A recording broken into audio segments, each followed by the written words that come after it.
the moments when everyone regrets Harry and Meghan. Greetings, welcome to the World of Royal Staff's channel. Have you ever wondered how various nations feel about the Meghan and Harry controversy? Opinions about the Sussexes appear to differ around the world, as their relationship with the British royal family continues to grab headlines. I wonder if Meghan receives harsher treatment in the USA or the UK as Harry has, or if the situation is reversed. Due to Meghan's American citizenship, embarrassment over her behavior, and the controversies she has been involved in since marrying into the royal family, many people have hypothesized that the USA may be more difficult on her. On the other hand, some think that the UK might be harsher on Harry because he is perceived as betraying his family and neglecting his responsibilities as a royal. It's interesting to note that some people's perceptions of Harry and Meghan have evolved over time. For instance, a lot of people weren't against Harry until they watched him in the Netflix documentary and read his autobiography Spare.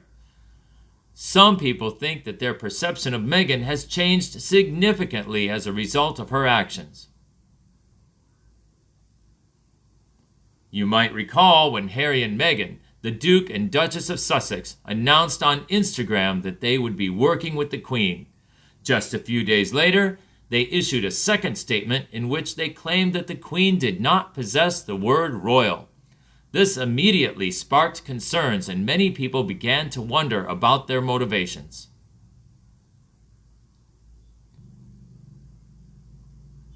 Even though Meghan was not widely known prior to this incident, it ended up being a turning point for many.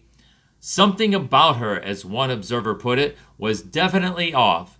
This impression was strengthened when Meghan outright lied that she had never seen a tabloid in the US, despite the fact that they were commonplace in the checkout lines of grocery stores. After a few years, a number of things have happened that have only served to confirm our initial suspicions. The way Meghan treated her father, Thomas Markle, sparked a lot of debate and raised questions about her integrity. The treatment of Her Majesty in her final months came after the disrespect shown to the late Prince Philip as he lay dying. Have you changed your mind about Harry and Meghan over time? Did you experience a similar tip-off that made you wary of them?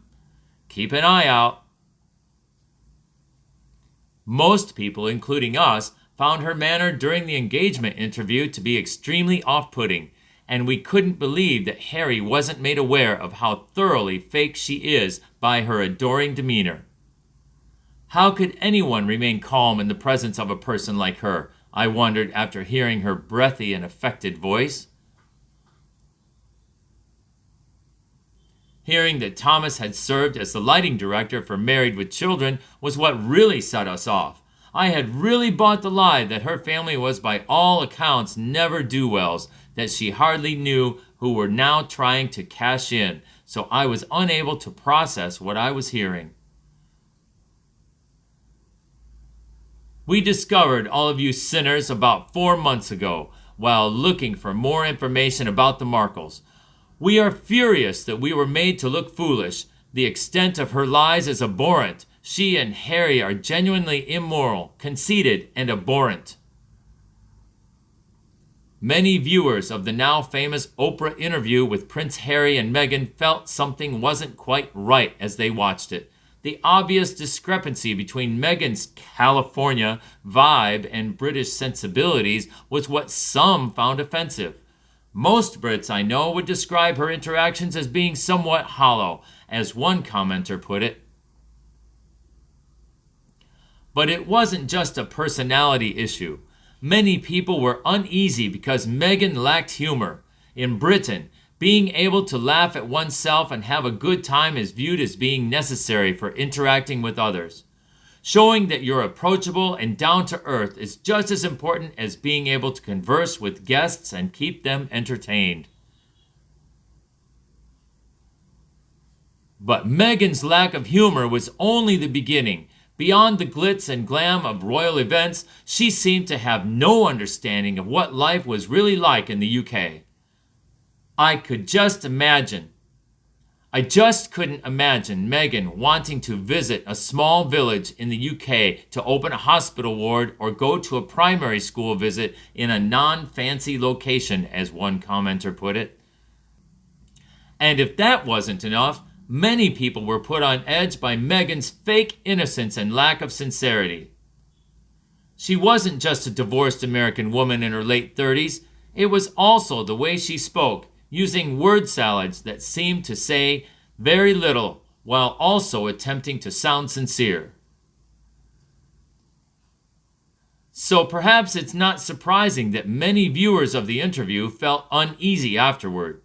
How could someone who appeared to be so unacquainted with British customs and sensibilities, as well as being uncaring and lacking in humor, ever hope to relate to the people she was supposed to be serving?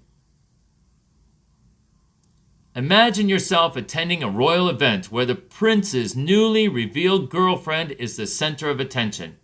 When you look for poise and elegance, what you actually see is the exact opposite. The girl in question is over the top, giddy, and behaving like an idiotic adolescent who just got her first dance invitation. This exact situation occurred when Prince Harry introduced Meghan Markle, who was then his girlfriend. Meghan's demeanor was off-putting in stark contrast to the other girlfriends and spouses before her, who exuded humility and reserve, reflecting the seriousness of their position. All of them, from Cressida to Chelsea, Catherine to Ito, and even Jack, had a grace about them that shone. Even Mike Tyndall, who is renowned for his gregarious nature, consistently exhibited modesty and respect at formal occasions. Many questioned whether Meghan truly understood the significance of her role in the royal family because of the way her eagerness seemed to overshadow her authenticity. What happened in that small town sent shockwaves through the entire country. After that terrible event, we all held our kids even closer. We were all horrified and furious. What does Madam do, though? She takes a private jet to get there and brings sandwiches and snacks from the grocery store. It would have been bad enough if she had left it there, but to visit the memorial, introduce herself to a bank of photographers, and bring her own photographers to take her picture instead. I have never witnessed such an outrageous display of degrading self-promotion. And then, over the next few days, you'll have to read articles about her secret visit to Uvalde. The fact that not everyone in the nation expressed outright rage, some even defended her, tells me that we are in a very sorry state as a nation. Harry, who has always been a little troubled, used to be a happy and upbeat individual. William, on the other hand, went through similar things, but he had the good fortune to marry Catherine, who has undoubtedly supported him through his difficult times. Even though I didn't think much of Meghan, I was initially relieved that Harry had found someone with whom he appeared content. But regrettably, it appears that Harry's current state of mind may have been influenced by Meghan. Harry has now gone completely too far and has turned into a miserable, pitiful person. Of course, Meghan isn't entirely to blame, but she undoubtedly pulled a lot of strings in him. She undoubtedly had a significant amount of influence and editorial control over his disastrous book. And now, predictably, she's attempting to distance herself from it. These two are nothing more than a pitiful couple.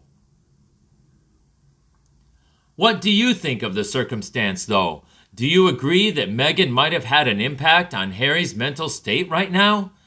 Please share your opinions in the comment section below. Thank you for watching. To stay up to date on new content, click the subscribe button below. Also, please share this video with anyone you think would benefit from it. We value your time and look forward to speaking with you soon.